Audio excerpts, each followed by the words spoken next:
Ende nuk është zgjidhur përfundimisht furnizimi me ujë të pishëm për fshatin Grudere që ndodhet në njësinë administrative Rethina. Ky fshat ka rreth 30 vite që vuan mungesën e ujit të pishëm, pasi që nga viti 1992, kur zona u shkëput nga ujësjellsi i rrjollit, banorët e Grudës së Re, por edhe të disa fshatrave të tjerë të fushës së Shtojt, kanë mbetur pa ujë. Projekti i fundit i ujësjellsit për këtë zonë nisi në vitin 2019 nga Bashkia Shkodër, por ende nuk ka përfunduar dhe nuk ka garantuar furnizimin me ujë për banorët. Ajo që dinë banorët është se vazhdojnë të mos kenë ujë të pishëm. Ujë e pishëm.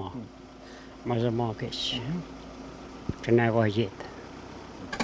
Ujtë e pishme marrë vletën vlerën me ujë. Edhe e largoj, ftofet, atë në e gjej bardhë, gjithë kërmullak.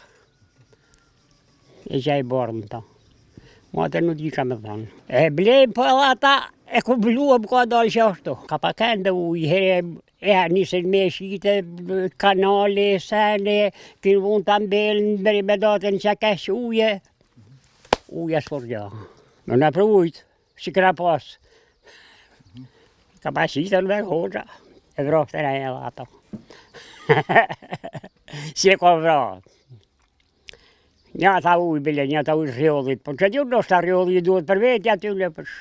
Kjo situatë është e pajustifikueshme. Të filloj një projekt për ndërtimin e ujësjellsit që në vitin 2019 në një zonë tërësisht fushore dhe mos të ketë ujë as në verën e vitit 2025 tingëllon absurde. Ndërkohë, po aq absurde është edhe heshtja ndërmarrjes së ujësjellës kanalizimeve Shkodër, e cila ende nuk ka dhënë një sqarim gjatë gjithë këtyre viteve përse ujësjellsi për Grudën e Gucinë e Re, si edhe për disa fshatra të tjerë të Shtojt, nuk vihet në funksion.